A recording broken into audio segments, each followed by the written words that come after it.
ମେଘମାଳରେ ଶୀଘ୍ର ଆଗମନ କରୁଥିବା ଆମ୍ଭମାନଙ୍କ ପ୍ରଭୁ ଯୀଶୁଖ୍ରୀଷ୍ଟଙ୍କର ଅତି ପବିତ୍ର ଓ ବହୁମୂଲ୍ୟ ନାମରେ ଆପଣ ସମସ୍ତଙ୍କୁ ଆଉ ଗୋଟିଏ ନୂତନ ପ୍ରସଙ୍ଗରେ ପୁନର୍ବାର ମୁଁ ସ୍ୱାଗତ କରେ। ପ୍ରଭୁଙ୍କର ଅତି ପବିତ୍ର ନାମର ଗୌରବ ହଉ।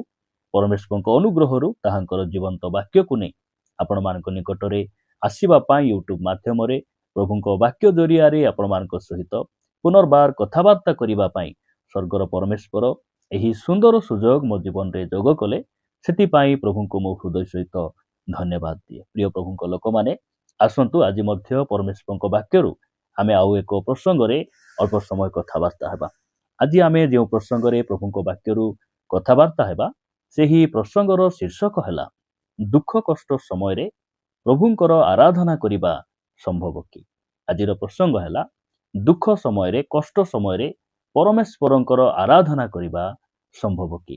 ଏହି ପ୍ରସଙ୍ଗରେ ଅଳ୍ପ ସମୟ ପ୍ରଭୁଙ୍କ ବାକ୍ୟରୁ ଆମେ କଥାବାର୍ତ୍ତା ହେବା। ପ୍ରିୟ ପ୍ରଭୁଙ୍କ ଲୋକମାନେ, ଆମେ ଜାଣୁ ଯେତେବେଳେ ମନୁଷ୍ୟ ଜୀବନରେ ଦୁଃଖ ଆସେ, କଷ୍ଟ ଆସେ, ପରିବାରରେ ସମସ୍ୟା ଆସେ, ସେହି ସମୟରେ ଆମ ଗାଁରେ ହଉ, ସାହିରେ ହଉ, ସୋସିଆଲ ମିଡ଼ିଆରେ ହଉ, ଅନେକ ଭାଇ ଭଉଣୀମାନେ ବିଳାପ କରନ୍ତି, କ୍ରନ୍ଦନ କରନ୍ତି ଏବଂ ନିରାଶ ହତାଶ ଦେଇ ସେମାନେ ଗତି କରନ୍ତି। ସେହି ସମୟରେ କୋଉଠି ନା କୋଉଠି ସେମାନେ ଏକୁଟିଆ ଅନୁଭବ କରନ୍ତି ଏବଂ ନିଜର ଦୁଃଖକୁ, ସମସ୍ୟାକୁ ନିଜର ସାଙ୍ଗସାଥି ବନ୍ଧୁବର୍ଗ ମାନଙ୍କ ନିକଟରେ ସେମାନେ ଗୁହାରି କରନ୍ତି। କିନ୍ତୁ ବାଇବଲ ଆମକୁ ଦୁଃଖ ସମୟରେ, ନୈରାଶ୍ୟ ସମୟରେ, କଷ୍ଟ ସମୟରେ ଆନନ୍ଦ କରିବାକୁ ଶିଖାଏ। ବାଇବଲର ପରମେଶ୍ୱର ଦୁଃଖ ସମୟରେ, କଷ୍ଟ ସମୟରେ ଆରାଧନା କରିବା ନିମନ୍ତେ ଆମକୁ ସେ ଉତ୍ସାହିତ କରନ୍ତି। ଖ୍ରୀଷ୍ଟିଆନ ଜୀବନ ଦୁଃଖ ସମୟରେ ଆନନ୍ଦ କରିବା ଜୀବନ। ଖ୍ରୀଷ୍ଟିଆନ ଜୀବନ ଅଭାବ, ରୋଗ ସମୟରେ ପ୍ରଭୁଙ୍କର ଆରାଧନା କରିବାର ଜୀବନ। ପ୍ରଭୁଙ୍କର ଗୌରବ ହଉ। ପ୍ରିୟ ଭାଇ ଭଉଣୀମାନେ, ସବୁ ଖ୍ରୀଷ୍ଟିଆନ ଦୁଃଖ ସମୟରେ, କଷ୍ଟ ସମୟରେ ଆରାଧନା କରିପାରନ୍ତି ନାହିଁ। ସେହି ଖ୍ରୀଷ୍ଟିଆନ ମାନେ ଦୁଃଖ ସମୟରେ, ଅଭାବ ସମୟରେ ଆରାଧନା କରନ୍ତି ଯେଉଁ ଖ୍ରୀଷ୍ଟିଆନ ଜୀବନରେ ପ୍ରଭୁ ସବୁରେ ସବୁ ଅଟନ୍ତି।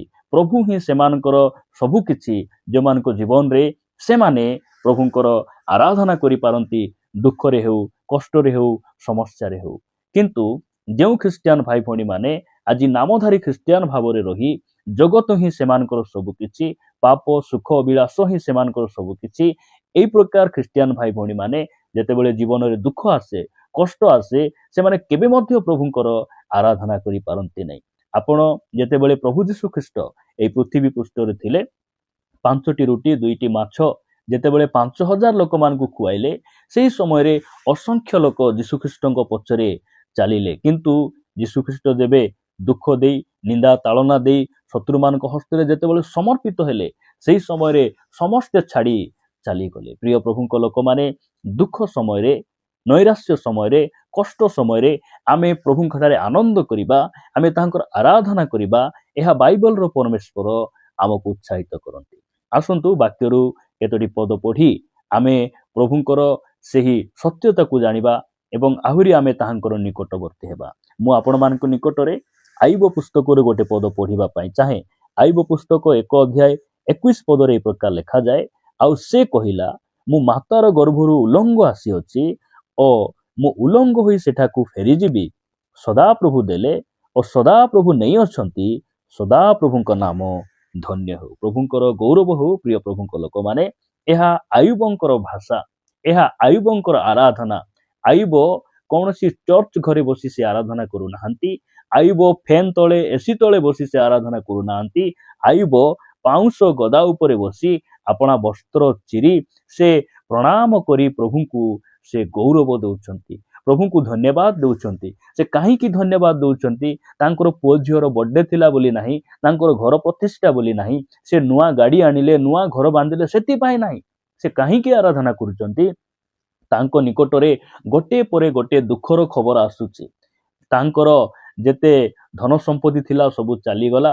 ଛେଳି ମେଣ୍ଢା, ତାଙ୍କର ହଳ ବଳଦ, ଦାସ ଦାସୀ, ଘର ଭାଙ୍ଗିଗଲା। ତାଙ୍କର 10ଟି ପୁଅ, 7ଟି ପୁଅ, 3ଟି ଝିଅ, ଏଇ 10 ପୁତ୍ର ଯେତେବେଳେ ମୃତ୍ୟୁବରଣ କରୁଛନ୍ତି, ଦୁଃଖ ପରେ ଦୁଃଖ ତାଙ୍କର ନିକଟରେ ଆସୁଛି, ସେହି ସମୟରେ ଆୟୁବ କ'ଣ କରୁଛନ୍ତି?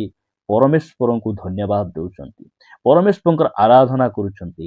ଏହା ହେଉଛି ଭକ୍ତିର ଶକ୍ତି। ପ୍ରିୟ ପ୍ରଭୁଙ୍କ ଲୋକମାନେ, ଆଜି ଖ୍ରୀଷ୍ଟିଆନ ସମାଜରେ କେବଳ ଭକ୍ତି ଅଛି, କିନ୍ତୁ ସେହି ଭକ୍ତିର ଶକ୍ତି ଦେଖିବା ବହୁତ ଅଳ୍ପ ଅଟେ। ପ୍ରଭୁ ଆମମାନଙ୍କୁ ଅନୁଗ୍ରହ କରନ୍ତୁ, ଆମଠାରେ କେବଳ ଭକ୍ତି ନ ରହୁ, ଆମଠାରେ ଶକ୍ତି ରହୁ। ପ୍ରିୟମାନେ, ଖ୍ରୀଷ୍ଟିଆନ ଜୀବନ ଦୁଃଖ ସମୟରେ ଆରାଧନା କରିବା ଜୀବନ। ପରମେଶ୍ୱରଙ୍କ ଠାରେ ଆଇବ କାହିଁକି ସେ ଧନ୍ୟବାଦ ଦେଲେ। ଏହିପରି ଦୁଃଖ ସମୟରେ, ଏହିପରି କଷ୍ଟ ସମୟରେ, ଯେତେବେଳେ ଘର ଭାଙ୍ଗି ଯାଉଛି, ପରିବାର ନଷ୍ଟ ହେଇଯାଉଛି, ଧନ ସମ୍ପତ୍ତି ସବୁ ଚାଲି ଯାଉଛି, ତଥାପି ଆୟୁବ ପରମେଶ୍ୱରଙ୍କର ଆରାଧନା କରୁଛନ୍ତି। କାରଣ ଆୟୁବଙ୍କର ଜୀବନର ସବୁ କିଛି, ଜଗତ ନଥିଲା, ଧନ ସମ୍ପତ୍ତି ନଥିଲା, ଆୟୁବଙ୍କ ଜୀବନର ସବୁ କିଛି ପରମେଶ୍ୱର ଥିଲେ। ସେଥିପାଇଁ ସେ ପରମେଶ୍ୱରଙ୍କର ଆରାଧନା କରିପାରିଲେ, ସେଥିପାଇଁ ସେ ପରମେଶ୍ୱରଙ୍କ ନାମକୁ ସେ ଉଚ୍ଚରେ ରଖିପାରିଲେ। ପ୍ରିୟ ପ୍ରଭୁଙ୍କ ଲୋକମାନେ, ମୁଁ ଆଉ ଗୋଟେ ପଦ ପଢି ଆପଣମାନଙ୍କୁ ଉତ୍ସାହିତ କରିବା ପାଇଁ ଚାହେଁ।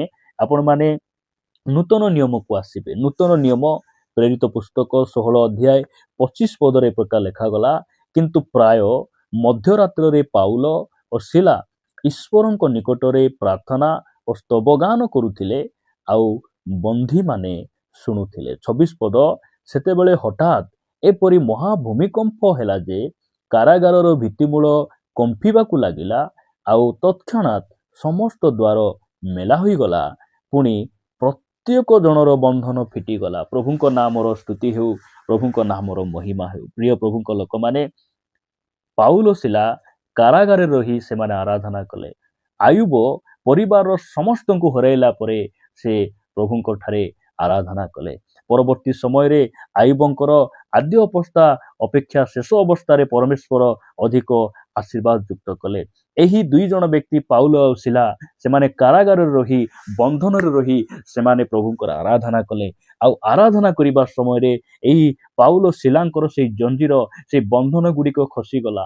ମୁଁ ଆପଣଙ୍କୁ କହିବା ପାଇଁ ଚାହେଁ, ଆପଣ ଆଉ ମୁଁ ହେଇପାରେ ଗୋଟେ ରୋଗର ବନ୍ଧନ ଦେଇ ଯାଉଛୁ, ଗୋଟେ ଅଭାବ ଦେଇ ଯାଉଛୁ, ପରିବାର ଗୋଟେ ଅଶାନ୍ତି ଦେଇ ଯାଉଛୁ, ଦୁଃଖ ନିନ୍ଦା ତାଳନା ଦେଇ ଆପଣ ଯାଉଛନ୍ତି। ସେହି ସମୟରେ ଆପଣ ପ୍ରଭୁଙ୍କ ଠାରେ ଆରାଧନା କରନ୍ତୁ। ଆରାଧନା ହିଁ ଏକମାତ୍ର ମାଧ୍ୟମ ସେହି ସମସ୍ୟାରୁ ଆମେ ବାହାରି ଆସିବା। ପ୍ରିୟ ପ୍ରଭୁଙ୍କ ଲୋକମାନେ, ଆମେ ଦୁଃଖ ସମୟରେ, କଷ୍ଟ ସମୟରେ, ରୋଗ ଅଭାବ ସମୟରେ, ନିନ୍ଦା ତାଳନା, ଅପମାନିତ, ନିର୍ଯାତିତ ହେଉଥିବା ସମୟରେ ଆମେ ପ୍ରଭୁଙ୍କର ଆରାଧନା କରିବା। ଏହି ବ୍ୟକ୍ତିମାନେ ଦୁଃଖ ସମସ୍ୟା ଦେଇ ଗଲାବେଳେ ପ୍ରଭୁଙ୍କର ଆରାଧନା କଲେ, ଆଉ ସେଇ ସବୁ ସମସ୍ୟା ଉପରେ ସେମାନେ ଜୟ ପାଇଲେ। ପ୍ରଭୁଙ୍କର ଗୌରବ ହଉ। ପ୍ରଭୁ ଏ ବାକ୍ୟ ଦେଇ ଆମ ସମସ୍ତଙ୍କୁ ଆଶୀର୍ବାଦ କରନ୍ତୁ।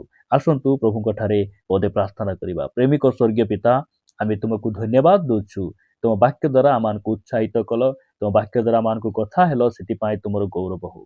ପ୍ରଭୁ, ଦୁଃଖ ସମୟରେ, ଅଭାବ, କଷ୍ଟ, ରୋଗ ସମୟରେ ବାପା, ଆମେ ଆହୁରି ତୁମ ନିକଟବର୍ତ୍ତୀ ହେବୁ, ତୁମ ନାମକୁ ଉଚ୍ଚରେ ରଖିବୁ। ଆମେ ସବୁ ପରିସ୍ଥିତିରେ ତୁମଠାରେ ଆନନ୍ଦ ଆଉ ତୁମର ଆରାଧନା କରିବା ବ୍ୟକ୍ତି ହେବୁ। ସାହାଯ୍ୟ କର। ପ୍ରାର୍ଥନା ପ୍ରିୟ ପ୍ରଭୁ ଯୀଶୁଙ୍କ ନାମରେ ମାଗୁଛୁ, ଆମେନ୍।